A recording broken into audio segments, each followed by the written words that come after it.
Hi, and welcome to When Life Gives You Scraps, episode 3, the quilt sandwich. Today we are going to take the little mini that we made last week and we're going to make it into a quilt. Okay, so there's a couple things that you're going to need. The mini that we made last week measures 12.5 inches square. So you want to get a piece of fabric for your back that measures at least 2 to 3 inches bigger all the way around. So what I mean by that is because mine measures 12.5, the back has to be, I need at least 2 inches or 3 inches all the way around. So your your back needs to be either 14.5 or 15.5 inches square. Then you're going to need some batting. And there's a ton of different batting out there. Okay, I like Hobbs 80/20. Warm and Natural is a good bet. It's a little thicker. You don't want a real thick poly batting. The thinner for me, the better, because it just lays nicer. And also because I do hand quilt, I like the thinner batting. So I do like an 80/20 or 100% cotton. Hobbs is a good bet. Your batting needs to also be as big as the backing. It needs to be a little bit bigger all the way around. There's a couple things that you can do. You can either send this to a long arm quilter and have it quilted on their machine, or you can quilt it yourself. And that's what I'm going to show you how to do today. Okay, so we have our quilt. This is our quilt sandwich. We've got the back, we've got our batting, and now we've got our top. Okay, that is considered the sandwich. The backing needs to be taped down nice and tight. And what I like to do is take the painter's tape on my floor, and I'll do all 4 corners first, and then I'll tape around the sides. When you have a larger quilt, you just want to have about a hand width away. You just want to make sure it's nice and tight, and also that it's ironed. Okay, then you're going to need to make a decision. You're either going to spray baste it, or you're going to use pins and baste it. I am going to show you both. So when I first learned how to do it, I learned to do it with pins, quilting basting pins. They're number 2s. The curved safety pins really do help a lot, especially when you're making a big quilt. And the same thing goes for this. You're going to pin it in each of the corners. Okay, and you want to make sure it's nice and flat. So we pin in all 4 corners, and then you're going to pin. With this being so small, you just want to pin every 3 or 4 inches. I'm just going to place them on here. I would do 1 in each corner, and in the center, and then maybe 1 in each of these squares. Again, you want to pin with a hand width away. Okay, so that's pin basting. You pin all of this down. Or you can spray baste it. Now, spray basting, I like to use the 505, and the reason I like the 505 is that it doesn't have a lot of overspray, and if I'm hand quilting, it is easy for me to stitch through. Okay, so with this being like this, you're going to take your 505,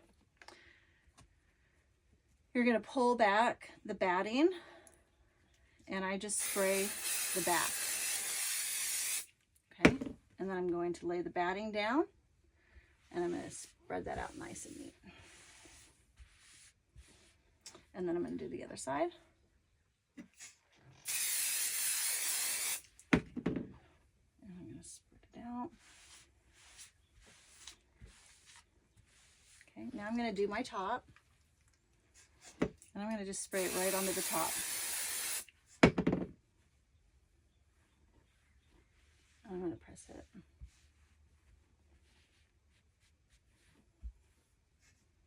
I'll pull this back.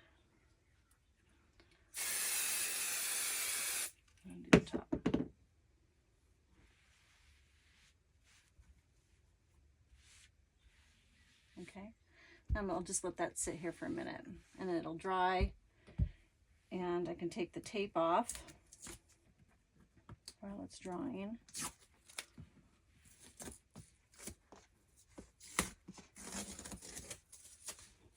And my little quilt sandwich is ready to be quilted. Okay, now that you've basted it, you're going to have to decide how to quilt it. And there's a few things that you're going to need. If you're going to quilt it yourself on your machine, you're going to need what we call a walking foot. And you probably will have to buy this for your machine. It is necessary. It attaches to your machine and it keeps all 3 layers moving at the same time so that it doesn't bunch up. Very important, a walking foot. Okay, that is going to allow you to make straight lines through your quilt. If you want to do a design, like a free motion design, and you want to do like a stipple, which is you know, like a puzzle piece, it looks like a puzzle piece, or if you want to draw flowers, or you want to just do any other type of design on your quilt, you're going to need a darning foot. Okay, this is the darning foot. You can see it has a little hole in the center, and you will have to probably purchase this separate also, but this will allow your machine, you'll be able to do designs basically. Okay, this is not necessary for just straight line quilting, only if you want to do a design. I'm going to show you what we call a cross hatch. So a cross hatch is you're going to go from one corner to the next. There's also something called stitch in the ditch, which means you're literally just stitching in each of these seams. So stitching in a seam like this or like that, that is called what we call stitching in the ditch. I'm going to show you the cross hatch. You're going to need a tool to mark it. You can either use this chalk tool, and this chalk makes a line with chalk. This is not really my favorite. Or I like to use the hair marker. This is actually my favorite. And you're going to need a straight edge ruler. So I'm just going to use this straight edge ruler. You can use the ruler that you have. Your 6x12, you just have to move it. And you can also use tape. You can use the painter's tape that we did and use that to make lines. Any way to make a line is fine. I'm going to just take my hair marker and I'm going to use my yardstick and I'm going to just draw. I'm pressing and it's going to create a line. So you can see the line. Hopefully, yep, you can. And I like the width of this. So I'm going to just take this width and I'm going to continue. I'm going to take and line this up with the line that I've just made. And I'm going to make another line and do it again.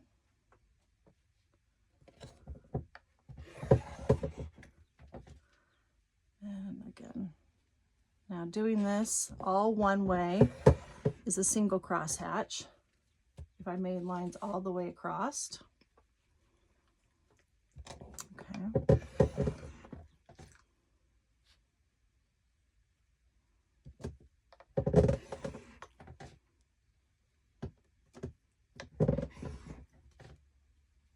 And here. And then I would go back and do the other side. Now, if I did it the other way, like this, I would be doing a double cross hatch. Okay. So either single or double. And then I hand quilted mine with a single cross hatch. And you can see that. Okay. So after you've made your lines and you've got your walking foot and you've put the walking foot on your machine, you are simply going to sew along each line that you've created. Okay, now that you've got it quilted, you're going to have to bind it. Check out the next video to learn how to do that, and meet me back here next week for episode 4, strip piecing. Don't forget to like and subscribe, and have a great day quilting.